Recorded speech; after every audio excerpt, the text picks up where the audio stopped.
3 weeks ago, the cabin stood at the edge of everything. Behind it lay the forest, dark and ancient, with trees so dense that their branches intertwined overhead, blotting out the sky. Ahead, the meadow sloped gently downward toward the village that wanted nothing to do with the cabin's inhabitants. Astrid had lived in this liminal space for too long, sometimes forgetting what it felt like to belong anywhere else. The morning mist clung to the ground as she stepped outside with her basket. In the cold air, her breath formed small clouds. 24 winters had taught her body how to move quietly through the world, how to take up as little space as possible. Her hair was deep brown, perpetually tangled. Waving down to her waist, she rarely bothered to comb it.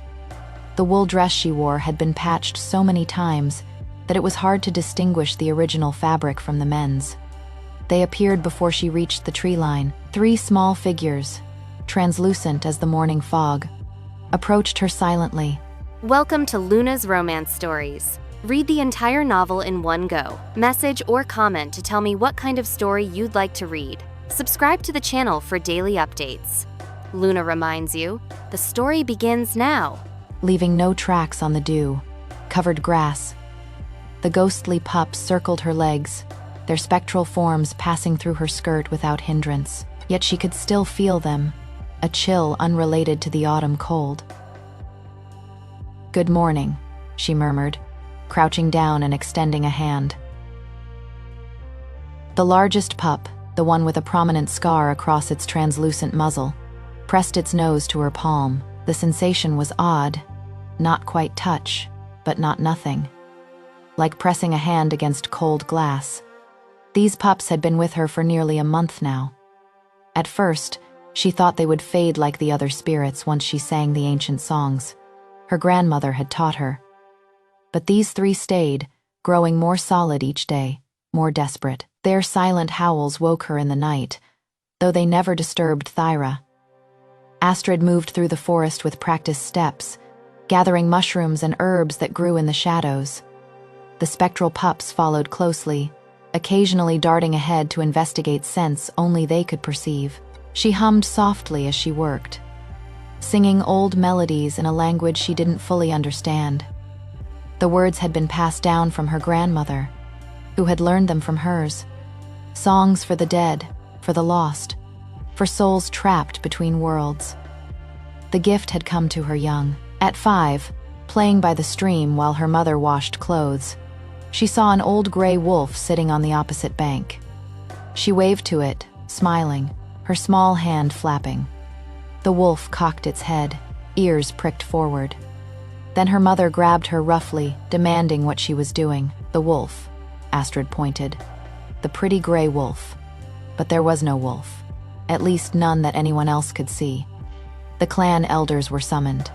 Tests were performed, questions asked. Her father, a respected hunter, stood silent as they discussed what to do with her. Some called her blessed, others cursed. In the end, fear won over curiosity. A child who could see the dead, who could speak to spirits, was dangerous, unnatural. They didn't banish her immediately. Not then, but the isolation began.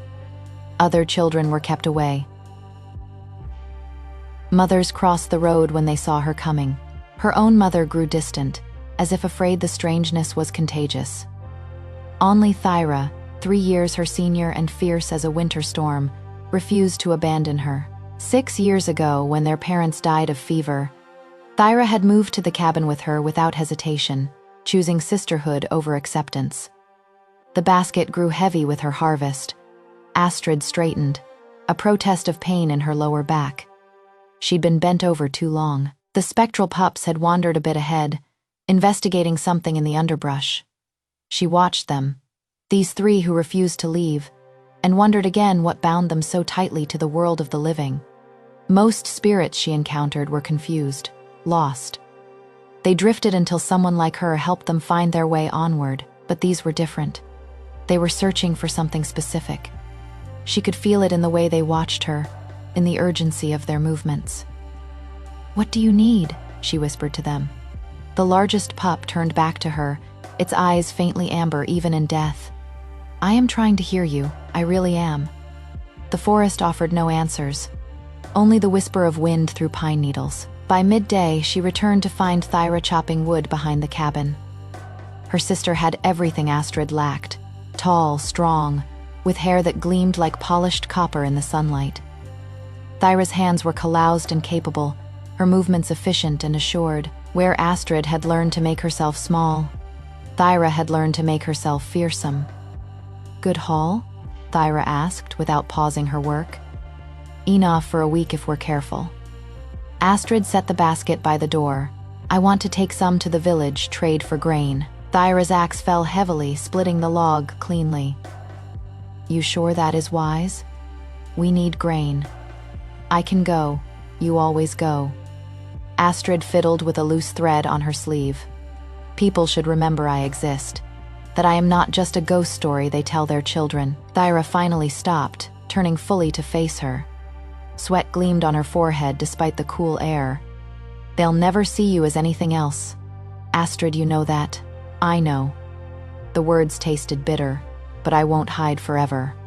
Her sister's expression softened slightly. "You are not hiding. You are surviving. There is a difference." The spectral pups had settled near the cabin's foundation, curled into a pile of translucent fur. Astrid watched them for a moment before turning back to Thyra. "They're getting stronger," she said. "The three that have been following me, I can almost hear them now, not just feel them. It has happened before." "Not like this." Astrid wrapped her arms around herself. "They're different. Something's coming, Thyra. I can feel it. Then maybe you shouldn't go to the village. Or maybe that is exactly why I should." Astrid managed a small smile. "Whatever's coming will find us anyway. At least if I go to the village, we'll have grain to face it with." Thyra shook her head but didn't argue further. They both knew that once Astrid made up her mind, no amount of reason would change it.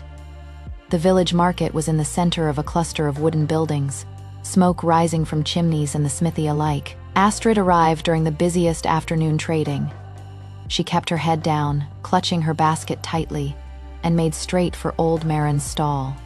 The woman had always been willing to trade, if not kindly. The spectral pups trailed at her heels, visible only to her. She'd learned to ignore them in public, to pretend she walked alone, but their presence was a strange comfort. "Astrid." Marin's greeting was neutral, neither warm nor cold. "What have you got?" "Belladonna roots, properly dried, and yarrow, some winter mushrooms." Astrid began laying out her goods, hoping for grain in trade. Marin inspected each item carefully, her weathered fingers gentle despite their roughness. She nodded slowly. "Fair enough, usual amount, if you can spare it." They completed the exchange in silence. Astrid was tucking the small sack of grain into her basket when she felt them. The spectral pups pressed close to her legs, their chill seeping through her skirt. They were agitated, more solid than she'd ever felt them. The smallest one began to whine, a sound that was barely there, more sensation than actual noise. But it cut into her awareness like a blade. Without thinking, she began to hum. The ancient song rose from her throat, soft and low, the melody weaving through the market's ambient noise. The pups responded immediately, their forms flickering, the whine subsiding into something calmer. "What are you doing?" A man's voice, sharp and accusatory. Astrid snapped her eyes open. She hadn't realized she'd closed them. A crowd had already formed around her, faces twisted in suspicion and disgust. The speaker was Rolf, a hunter whose wife had died in childbirth last spring. He'd been bitter ever since, looking for something to blame for all the world's cruelties. "Nothing," Astrid said quickly, straightening. "I was just singing to the air." Another voice, a woman's this time, talking to things that aren't there again. The spectral pups circled her defensively now, though none of these people could see them. Astrid forced herself to hold still, to keep her breathing even. "I am not bothering anyone." "You bother everyone." Rolf stepped closer, the crowd shifting with him like a single organism sharing a grudge. Half-closed eyes wandering around, muttering strange words. You bring bad luck wherever you go. That is not true. My wife died after you came to market. Rolf's hand moved to the knife on his belt, not drawing it but making its presence known. 3 cows dried up a week later. Jonas's boy broke his leg. Every time you are here, something bad happens. Coincidences. Astrid managed, though her voice shook. The spectral pups were so close now that their chill made her visibly shiver. I've done nothing to any of you. You exist. The words came from somewhere in the crowd, anonymous and cruel. That is harm enough. Old Marin had vanished into her stall, unwilling to associate with the confrontation. Astrid gripped her basket tighter, her mind racing. The market square had turned from a place of commerce into a trap, the crowd tightening with each passing moment. You should leave, Rolf said, his hand still on his knife. The village doesn't want you here, never has. I am going. Astrid took a step back, the crowd shifting to block her path. Her heart pounded against her ribs. Please, I am leaving. Not fast enough. The first stone hit her shoulder. It was small, little more than a pebble. But the impact carried a clear message. Then another, and another. The crowd found courage in numbers, in shared righteousness. Astrid raised her arms to protect her face, the basket dropping from her hands. Grain spilled onto the dirt. Then Thyra was there, shouldering through the crowd like a wolf through sheep. She said nothing, made no threats, simply placed herself between Astrid and the nearest attacker. Her presence alone was enough to make several people back away. Thyra had learned young how to make herself intimidating, how to wield size and silence as weapons. Touch her again, Thyra said calmly, her voice carrying across the suddenly silent square. And you'll find out just how much bad luck one person can bring. Rolf didn't move, but his hand tightened on his knife. You can't protect her forever. Watch me. The standoff lasted several heartbeats. Then a new voice cut through the tension, carrying the weight of authority. What is going on here? Halvard, the clan leader, stepped into the square 50 winters old with graying hair, but still strong, still commanding. The crowd parted instinctively for him. His gaze swept the scene, the spilled grain, Astrid's defensive posture, Thyra's protective stance, and his expression hardened. She was singing, Rolf said quickly, to spirits, bringing curses. Halvard looked at Astrid, and she saw calculation in his eyes. Not quite cruelty, but pragmatism. She was a problem, one that had been brewing for years, and problems required solutions. Is this true? He asked. I was humming, Astrid said. Just a song, that is all. To what? Halvard pressed. What did you see that we can't? The square was utterly silent now. Even the wind seemed to hold its breath. Astrid knew she should lie, deny everything. But exhaustion and defiance warred in her chest. She was so tired of hiding. The dead, she said clearly. I see the dead who haven't found peace. I always have. The reaction was immediate. Gasps, angry mutters, hands making warding signs. Halvard's expression didn't change, but something shifted in his eyes, a decision made. Astrid of no clan, he said formally. You are no longer permitted within village bounds. If you return, you will be treated as a threat and dealt with accordingly. The words landed like blows. Banishment. Not from the clan. She'd never truly belonged, but from the fringes of society they'd allowed her to occupy. That is not fair, Thyra started, but Halvard raised a hand to silence her. Fairness doesn't matter, safety does. For the good of the clan, she must be kept away.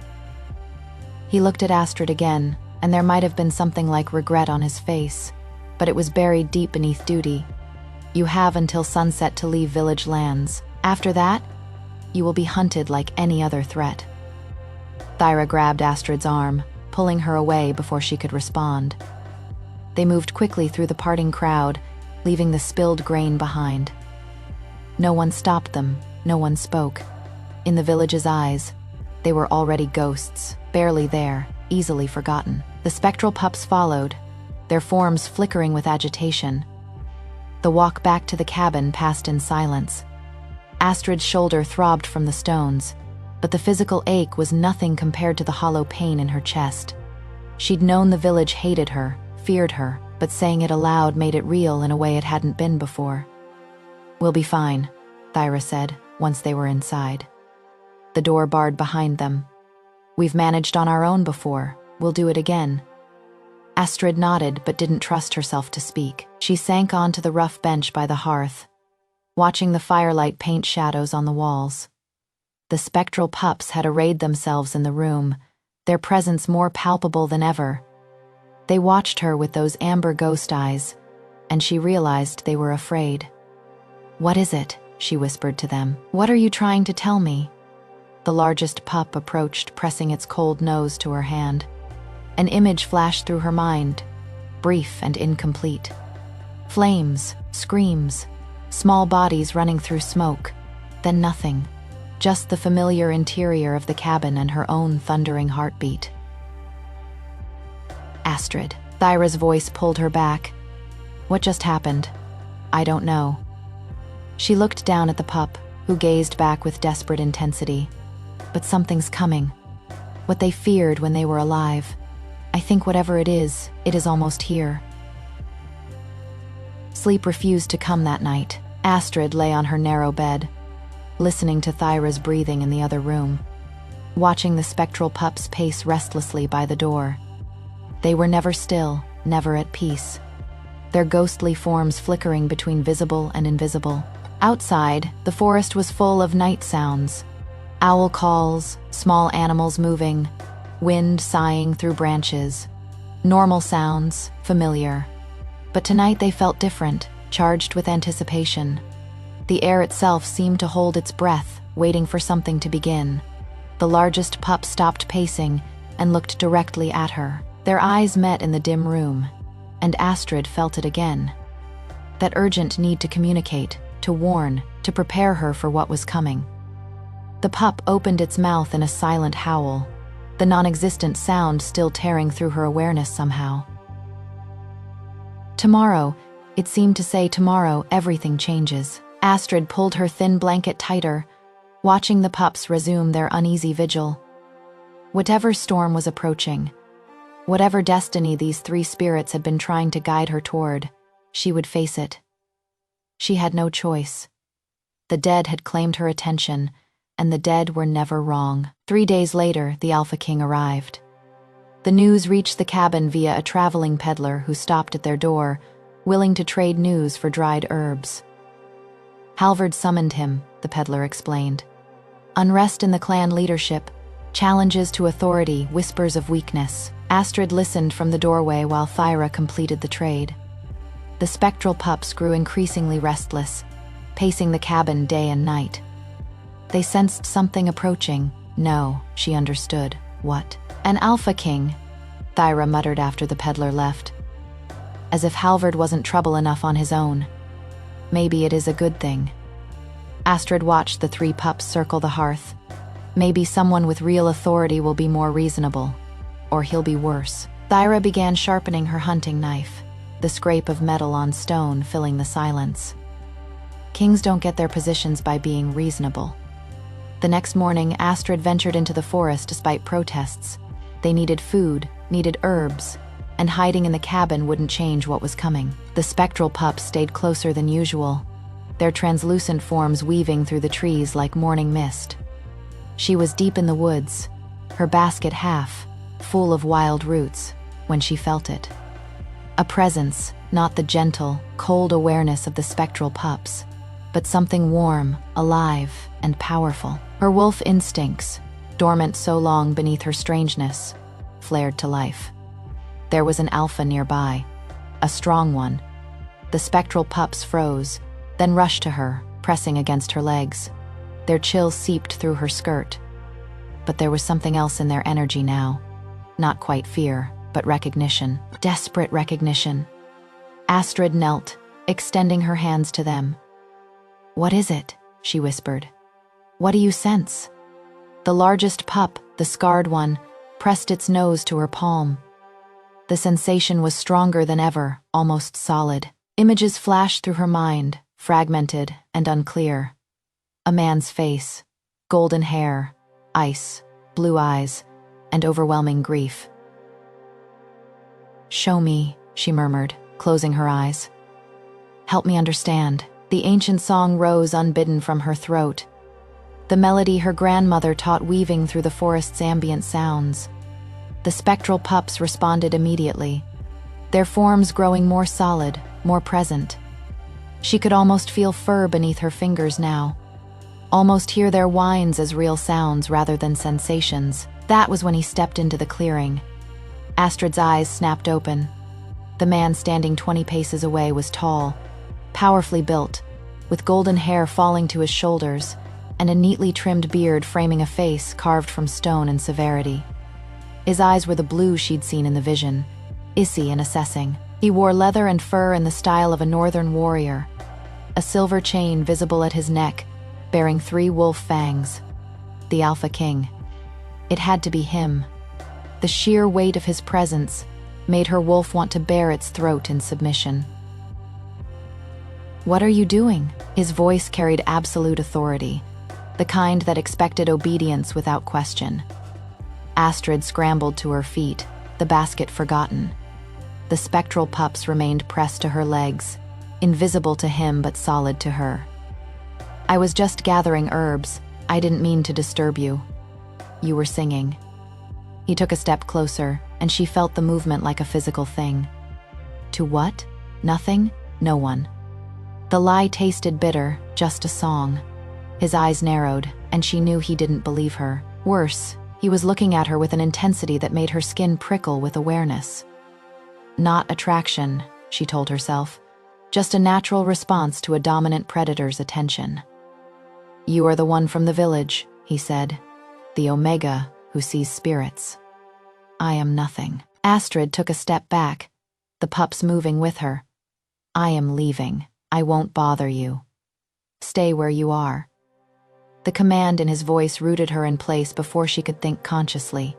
He approached, circling slightly, studying her like a puzzle he needed to solve. The 3 spectral pups watched him with desperate intensity, whining silently. "Your name?" he asked. "Astrid. You see the dead, Astrid." There was no point in lying anymore. "Yes." He stopped directly in front of her, close enough that she could smell pine, leather, and something wild beneath. His height forced her to tilt her head back to meet his eyes. "Show me. I can't just. Show me." His hand came up, and before she could pull away, his fingers gripped her wrist. The contact sent a jolt through her. In an impossible instant, the world tilted. The spectral pups became visible, not fully solid, but there. Their translucent forms outlined in silver light. The Alpha King saw them. She knew he did because his whole body went rigid, his grip on her wrist tightening almost painfully. Then the connection broke. He released her, stepping back, his hand dropping to the knife on his belt. The pups vanished from his sight again, but the shock on his face remained. "What did you do?" His voice turned dangerous, the quiet before violence. "Nothing. I didn't." Astrid stumbled over the words, her heart pounding. "You touched me. Sometimes that lets others see what I see, but it never lasts. I swear I didn't do anything to you." He stared at her for a long moment, then at the space where the pups had been visible. His expression was unreadable, but she saw something flicker in his eyes. Pain, perhaps. Or recognition. "Come with me," he said finally. "What?" "No, I have to. That is not a request." He moved toward her with a predator's speed, scooping her up before she could react. The basket fell, herbs scattering on the forest floor. "Put me down." Astrid struggled, but his hold was iron. The spectral pups swirled around them in agitation, passing through his body. He didn't react to their presence. The physical contact broken. He couldn't sense them now. Stop fighting. He adjusted his grip, and she realized with humiliation how little effort it cost him. She'd always been slight, but in his arms she felt impossibly light, almost non-existent. "You won't win this. You have no right." "I am the Alpha King. I have every right." They were halfway back to the village when Thyra appeared. She burst from the underbrush, like a fury, knife already drawn, her face twisted in protective rage. Put her down. The Alpha King stopped, still holding Astrid, his free hand moving toward his own weapon, but he didn't draw it, just regarded Thyra as she placed herself between them and escape. Her stance that of someone who'd fought before and wasn't afraid to again. "You must be the sister," he said calmly. "Put her down." Thyra's knuckles whitened on her knife hilt. "Now. Or what? You'll attack an Alpha King." There was no mockery in his voice, only curiosity. "That is a death sentence in every territory. I don't care." Something shifted in his expression. Respect, perhaps, or recognition of something he understood. "Your loyalty is noted," he said. "But your sister is unharmed. I am taking her for questioning, nothing more." "I don't trust you. Your trust is irrelevant." He started walking again, carrying Astrid past Thyra. "Follow if you want, but no more threats." Thyra hesitated only a moment before falling in, knife still drawn. The spectral pups trailed them all, their agitation growing with every step toward the village. When they arrived, Halvard was waiting in the village square, flanked by several clan members. His expression shifted from surprise to calculation when he saw the Alpha King carrying Astrid.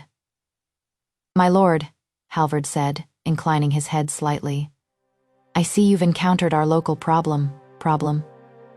The Alpha King set Astrid down but kept a hand on her shoulder, preventing flight. "Explain. This one claims to see spirits to speak with the dead." Halvard's voice carried clearly to the gathering crowd. "She has been disturbing the peace, causing fear among the clan. We've just banished her from village lands." "For what crime? Witchcraft? Madness?" Halvard waved dismissively. "Take your pick." The Alpha King's hand tightened slightly on Astrid's shoulder. She felt the pressure through her dress, grounding and restrictive. Has she harmed anyone? The harm is in her existence, the fear she creates. Has she harmed anyone? The question came sharper this time, edged with impatience. Halvard's jaw tightened. "Not directly, but then she has committed no crime." The Alpha King's declaration fell over the square like a stone into still water. "Your banishment is overruled." Murmurs rippled through the crowd, confused and angry. Halvard's face darkened. "My lord, with respect, you don't understand the situation. This Omega is dangerous in ways that aren't immediately visible. The stability of the clan requires—" "I will decide what is required." The Alpha King cut him off cleanly. "This Omega will come with me to my stronghold for further evaluation. If she truly has abilities beyond the norm, I will assess them personally." "That is not necessary." Astrid found her voice at last. "I'll leave the territory entirely. You don't need. Quiet." His hand moved from her shoulder to her upper arm, fingers encircling it easily. "You'll come with me. You'll answer my questions. If you are what you claim, you'll prove it." Thyra pushed through the crowd, still armed. "She is not going anywhere without me." The Alpha King regarded her for a long moment, then nodded once. "Fine, both of you." He turned to Halvard. "I'll send word when my evaluation is complete. Until then, this matter is closed." Halvard opened his mouth to protest, but something in the Alpha King's gaze stopped him. The authority there wasn't just positional, it was primal. The kind that made even strong wolves instinctively yield. "As you command, my lord," Halvard said finally, though the words seemed to cost him. The Alpha King started walking, pulling Astrid along. Thyra fell in on her other side, protective and tense. The spectral pups followed, their translucent forms flickering with excitement, perceptible only to Astrid. As they left the village, heading toward the dark tree line that hid the Alpha King's stronghold, Astrid felt the largest pup press close to her free side. The sensation flowing through her was clearer than ever. This man, the pup seemed to communicate. This man is why we've been waiting. This man is who we've been trying to reach. Astrid glanced up at the Alpha King's grim, unreadable profile, wondering what connection he could have to 3 spectral pups who died long before she met them. What tragedy bound him to these desperate souls who refused to rest? She didn't know yet. But as they vanished into the trees, surrounded by guards emerging from the shadows, she knew with absolute certainty that she was about to find out. The Alpha King's stronghold was less a building than a force grown from the earth itself. It perched on a mountainside, built of black stone and ancient timber, ringed by towering pines like silent sentinels. As we passed through the massive wooden gates, dozens of eyes followed us, warriors clad in leather and fur, bearing old scars. Their gazes held unmasked suspicion. In their eyes, Thyra and I were outsiders, fragile omegas dragged back from the wild by their mighty alpha. Thyra met their scrutiny with her own, jaw set, hand always near her knife hilt, her posture making it clear she bowed to no one. And I just kept my head down, trying to make myself small, all while feeling the 3 spectral pups' anxious energy swirling around me. Since leaving the village, they'd stayed close, more solid than ever, their presence like an icy undercurrent. The King Kale said almost nothing on the journey. He led me deep into the stronghold to a torch-lit room, finally releasing his grip on me. The space was utilitarian, a sturdy wooden table, chairs, a rough map of the lands on the wall. The air smelled of burning pine and dried herbs. "Stay here," Kale ordered me, his voice devoid of emotion but full of unquestionable authority. Then he turned to Thyra, whose protective stance hadn't eased. "You, come with me. My men will arrange quarters for you. I am not leaving her." Thyra shot back immediately. "This isn't a choice." Kale's ice blue eyes met Thyra's unflinching gaze. "She is my guest now, and my prisoner. I give you my word she won't be harmed, but she won't leave this room until I have the answers I seek." He paused, adding, "You do well to cooperate. It is better for both of you." I could see the struggle in Thyra. Finally, she glanced at me, her look full of worry and warning, then followed a guard out reluctantly. The door closed heavily behind me, the bolt falling with a piercing finality in the silence. Now, it was just me, the king, and the 3 spirits he couldn't see. The spectral pups paced the room restlessly, their translucent bodies passing through table and chairs, amber eyes fixed on Kale without pause. They yearned, pleaded, trying to convey a message I still couldn't fully grasp. Kale sat across from me, leaning forward, elbows on his knees. "Now, tell me what you saw." I hesitated, unsure where to begin. "Those things." His voice was low and rough, as if the word itself pained him. "The phantoms you made me see, what are they?" "They are souls," I said softly. "Pups, souls, they've been with me for nearly a month." His jaw clenched sharply, a flash of deep pain crossing his icy eyes. So quick, I almost thought it imagined. "Pups. Yes. 3. I gathered my courage, meeting his gaze. "The largest has a scar across its muzzle." Kale's breath hitched visibly. He shot up from the chair, pacing the room like a caged beast. His energy was overwhelming, thick with suppressed grief and rage, making it hard to breathe. "Impossible," he growled, more to himself. "They're dead for 10 years. Souls don't truly die, my lord," I explained, sensing I was treading dangerous ground. "They just leave the body, but some get trapped, unable to move on. They have unfinished business, or suffered great injustice." Kale halted, turning to face me, his gaze sharp as a blade. "What do you mean?" "I don't know," I answered honestly. "They've been trying to tell me something, but I only get fragments, flames, smoke, and fear." I paused, then added, "They're not wandering, my lord. They're searching. They're searching for you." The words landed like a stone in still water. Every muscle in Kale's face went rigid. He stared at me in silence, his gaze piercing my soul, searching for lies. The spectral pups seemed to sense his turmoil, growing more agitated. They clustered around him, trying to touch him with their ethereal bodies, passing through futilely each time. The smallest let out a silent whine, its pure sorrow so intense that my eyes burned. "Are they your children?" I asked softly, though I already knew the answer.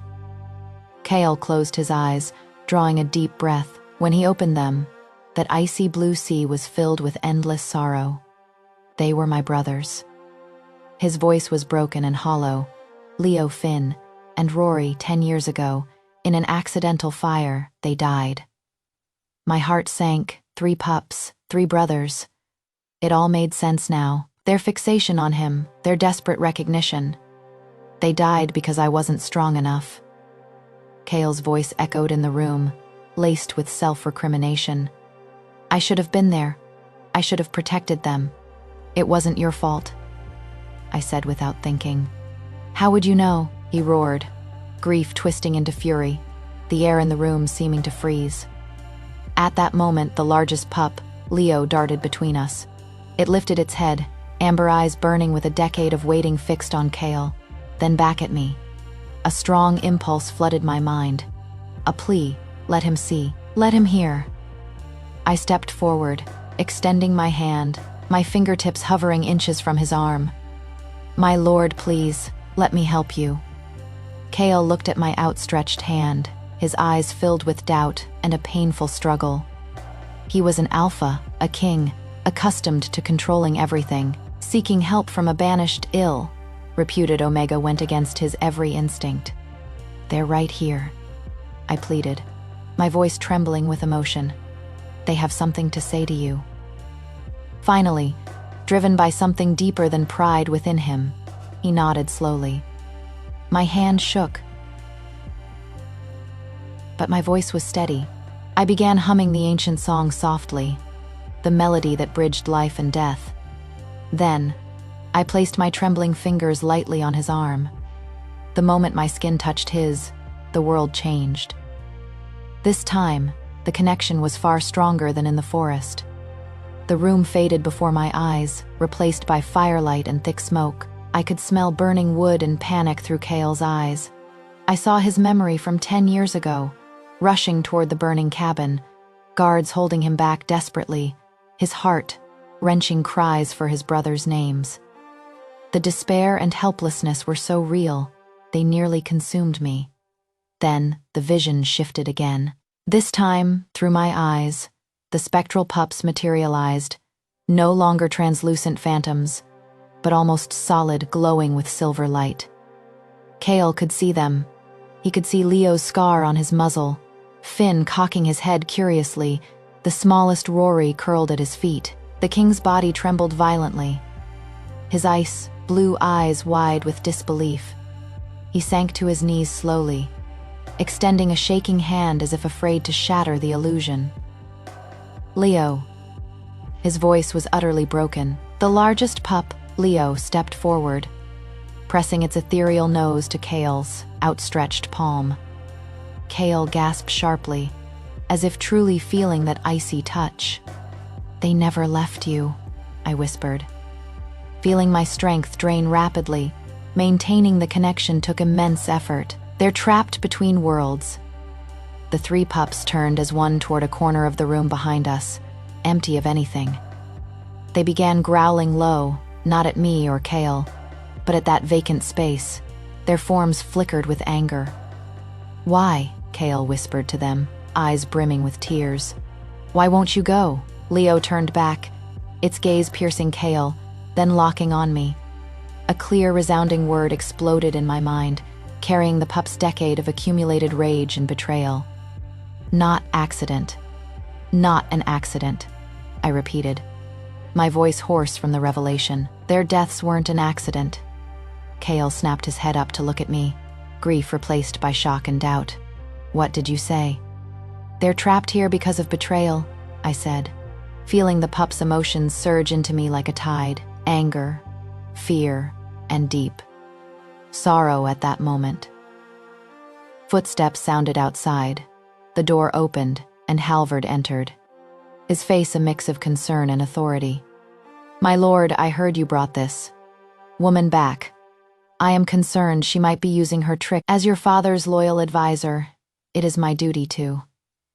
His words cut off abruptly. because the instant he stepped into the room, the three spectral pups whirled toward him, emitting silent but soul-shaking shrieks. Their forms twisted violently, amber eyes burning with pure hatred. Leo bared its teeth, the scar on its muzzle stark. Finn arched its back, and the smallest Rory cowered behind Kale's leg, trembling yet mustering a threatening growl. All of this, through the connection between Kale and me, he saw crystal clear, and I finally caught the final buried name in Leo's mind. A name linked to an image, Halvard's face twisted in firelight, but with a smile curling his lips. I lifted my head, looking at Halvard's stunned face, then turned to the king still kneeling on the floor. It is Halvard. My voice was clear and cold, echoing in the dead, silent room. The murderer has been by your side all along, smiling day after day, advising, betraying. It was he who set the fire to the cabin. It was he who murdered your brothers. Kale's gaze shifted slowly from the three furious pups to Halvard's ashen face. The world seemed to freeze in that moment. A truth buried for 10 years, brutally torn open by a banished woman and three ghosts who refused to forget. Okay, let's continue writing the story from trust and warming to the final he part. This section is the key turning point in the protagonist's relationship, serving as the prelude and climax of the Chasing Wife crematorium, ultimately leading to a happy ending with rich emotional layers story core. From utilization to partnership, from tool to treasure, Kyle began secretly investigating his once respected uncle, the Regent Halvard, and I became his only and most secretive source of intelligence. By touching his brother's relics, a small wooden sword, a rattle drum, a tattered fairy tale book, I saw more fragmented memories. Before they died, they smelled a very sweet, cloying scent, I said, curled up on the rug before the fireplace, my voice trembling slightly, like almond candy mixed with a floral fragrance I can't name. Kale was at his desk reviewing documents. At my words, his quill scratched a harsh line across the parchment. He looked up, a storm brewing in his ice blue eyes. Halvard's favorite incense is almond and cedarwood. Clues pointed bit by bit to that hypocritical man, and Kale's heart was tormented between the collapse of trust and the flames of revenge. This torment he only revealed occasionally in front of me, because only I could see those three small souls quietly accompanying him, stroking his brow with ethereal fingers. During this time, our interactions became strangely intimate. He no longer commanded me, but requested, in an awkward, almost clumsy way. "The weather's nice today. Take a walk in the garden." He said this while his eyes drifted to his brother's soles swirling around my skirt hem. I knew he wanted them to soak up the sun more, so I rose obediently, and he set aside his documents, following silently behind. Sunlight dappled through the leaves in mottled patterns. The three little ghosts chased and played ahead, him and me walking one after the other in silence, yet there was a peculiar peace. Halvard's minions soon noticed the king's unusual behavior. Dangers followed one after another. A court banquet. A dancer offered Kale a goblet with flirtatious grace. On her, I smelled the exact sweet almond floral scent from the memory fragments. "Don't drink it." I practically lunged to knock the cup from his hand. The wine spilled to the floor, instantly corroding a black patch. Kale's gaze turned icy cold, and in the chaos, the dancer slashed my arm with a poisoned dagger. That night, Kale tended my wound himself. He tore his own robe, bandaging me with clumsy urgency. In the warm candlelight, I saw his tightly pressed lips and focused profile. Those ice blue eyes held. For the first time, emotions beyond pain and coldness, fear of what could have been, and a trace of heartache he himself hadn't noticed. "Thank you," he murmured, voice hoarse. It was the first time he'd said those words to me. My heart skipped a beat. The pain in my arm seemed to vanish. In that moment, I knew that in his heart, I was no longer just a tool who could see souls. Story core, the deepest trust, exchanged for the most painful betrayal. Our relationship warmed quietly in unspoken understanding. But Halvard's counterattack came swift and deadly. He devised a seamless poison plot. He forged a series of letters, creating the illusion of my frequent contact with enemy forces from a neighboring kingdom. The contents were shocking. I seemed to have fabricated the murder theory to cooperate with the enemy, aiming to drive a wedge between Kale and Halvard's uncle, nephew bond, thereby overthrowing the entire Alpha Kingdom. And my sole guiding ability was nothing but black magic taught by the enemy to bewitch hearts. When Kale slammed those evidences before me, I couldn't even react. "Tell me this isn't true." His voice was like it had been dredged from an ice cellar, each word laced with frost. His whole body shook, with rage and fear. He dreaded being betrayed again by someone closest to him. "Kale, this isn't me. It is a trap," I pleaded, face pale. "A trap." His eyes reddened as he seized my throat, pinning me against the cold wall. "So everything you saw was fake? My brothers? You used them to deceive me?" His brothers' souls sensed his fury, trying to approach in terror but repelled by his violent aura. "They're real, Kale, believe me." My tears streamed down. "Believe you," he laughed bitterly, the sound full of despair. "I actually did believe you. You cursed woman. Get out. Before I kill you, get out of my sight." He imprisoned me in the palace's tallest spire, stripping me of my queen status, proclaiming to the world that I was deposed for using black magic to bewitch the monarch. In the high tower, I grew thinner day by day. The new life quietly growing in my belly was my only solace. With the help of a loyal maid on a stormy night, I escaped the palace. I fled to a distant border town. Here, I was no longer a queen, nor a cursed Omega, just Astrid. Using my abilities, I soothed souls lost to war who couldn't find peace, helping people locate their loved ones' remains. Gradually, people no longer feared me but respectfully called me the Soul Guide. I had my own place to settle, followers who sought me, and through my own efforts, I earned dignity. Meanwhile, Kale, after losing me, sank into deeper darkness. His brothers' souls never appeared again. His world was left in dead silence. When he calmed and personally investigated those so-called evidences, Halvard's conspiracy unraveled like a spiderweb, layer by layer. The moment the truth dawned, Kale felt no anger, only ashes. He had personally destroyed the only one who could save him, the girl who once had eyes only for him. Regret gnawed at his heart like a venomous snake.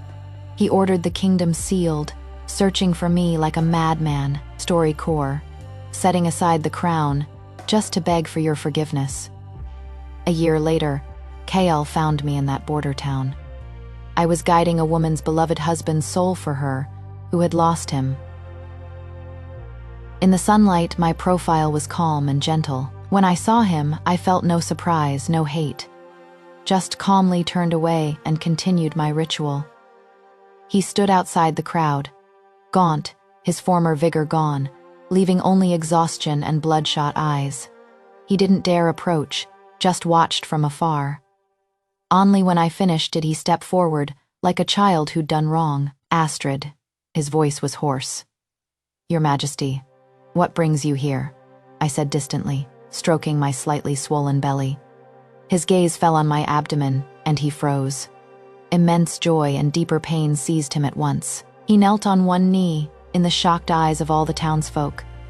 This once unassailable king humbly looking up at me. "I am sorry. Come back with me, please." "Back," I smiled faintly. "To that spire, Kale. I am not the old Astrid anymore. I have my own life now, people who need me. I am doing well." My refusal pierced him like a blade, leaving him in tatters. But he didn't give up. He stayed in the town, setting aside his king's power, shedding his regal robes like the most ordinary man. He clumsily chopped wood for me, carried water, guarded my door all night when nightmares woke me, trying in the sincerest ways to make amends for his mistakes. The final battle was launched by Halvard. He colluded with the enemy kingdom, attempting a coup. Kale, to protect me and the town's residents, was gravely wounded. When I saw him collapse before me, bloodied yet struggling to shield me from incoming magic, my frozen heart finally cracked. Using my abilities, I summoned all the heroic spirits slain by Halvard and his accomplices on this land. Countless souls became a torrent of vengeance, devouring the rebels. In the end, Kale, dragging his wounded body, plunged the sword of revenge into Halvard's heart. Everything settled. In the brilliant sunlight, I finally walked to him, grasping his cold hand. He trembled as he gripped back, as if holding the entire world. "I forgive you," I said. Months later, our child was born amid widespread anticipation.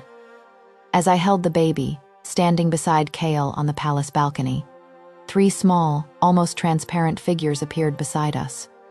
No longer obsessed ghosts, their faces bore pure smiles. They leaned down, kissing the infant's cheek in the cradle, then looked deeply at Kale, who had finally found happiness.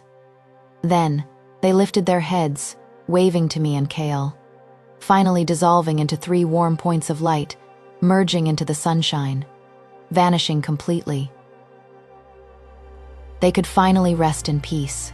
Kale held me and the child tightly, tears sliding from his eyes. This time, not from pain but release. The ghosts departed, the king returned, and I was his life's only salvation and true love.